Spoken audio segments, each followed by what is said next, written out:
Por que a gente ganha peso? De verdade. Para muita gente, a resposta parece óbvia. É só comer menos e se exercitar mais. Mas, e se a história for bem mais complicada que isso?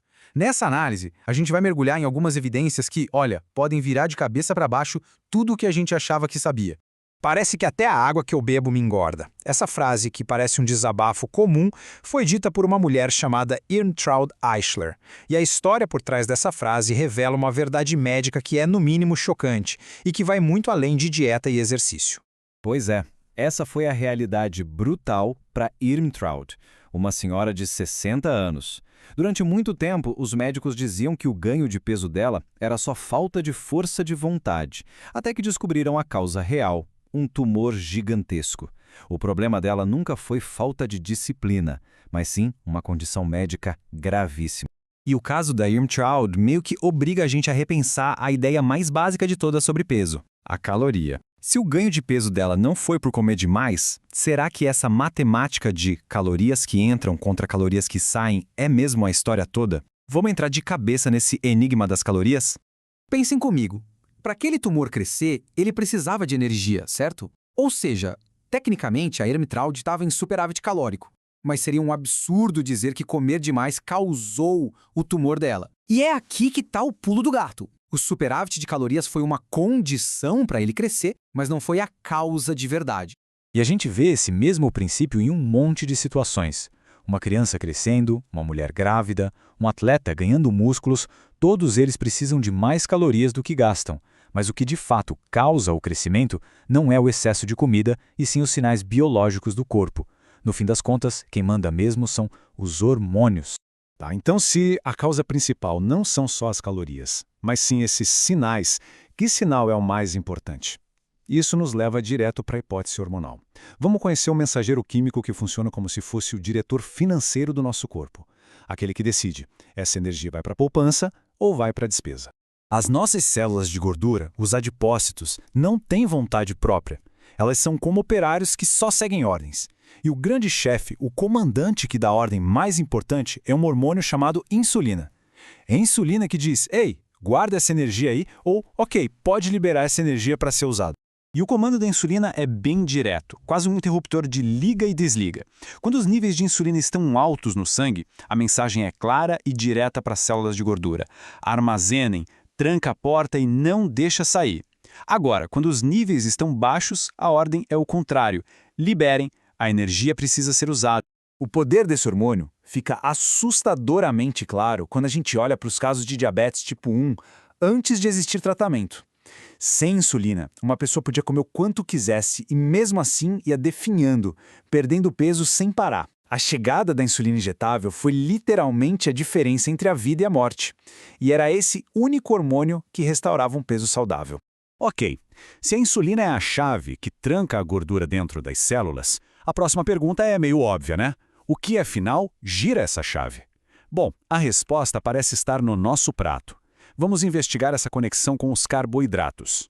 A coisa funciona como uma reação em cadeia. A gente come carboidratos, principalmente açúcares e amidos, e isso faz a glicose no sangue subir, e em resposta o pâncreas libera insulina. E a insulina vai lá e dá a ordem para armazenar gordura. Simples assim.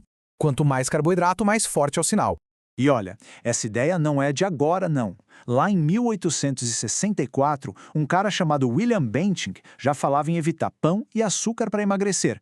Depois, em 1972, veio o famoso Dr. Atkins.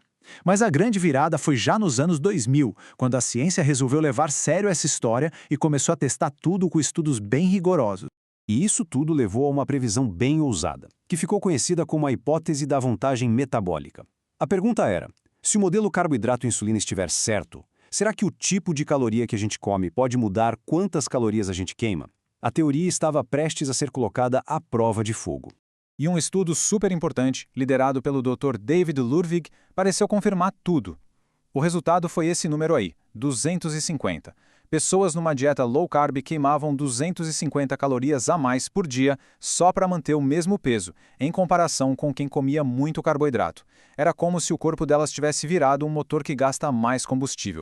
Então, caso encerrado, certo? A culpa é do carboidrato e pronto. Bom, não tão rápido. Na ciência, uma boa teoria sempre é desafiada. E um desafio gigantesco para essa ideia tão arrumadinha estava prestes a acontecer.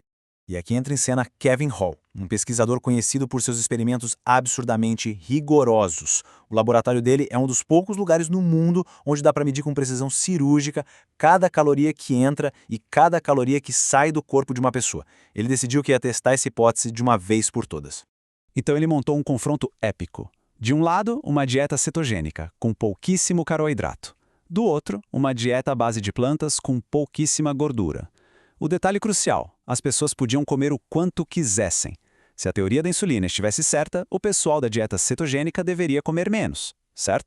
Mas o resultado foi uma reviravolta completa. O grupo da dieta cetogênica comeu menos, sim, mas o grupo da dieta com muito carboidrato e pouca gordura comeu muito menos ainda. Uma redução de quase 700 calorias por dia espontaneamente. Foi um resultado que ia totalmente contra a previsão do modelo. E aí, como é que a gente fica? Bom, a conclusão é que a realidade é mais bagunçada.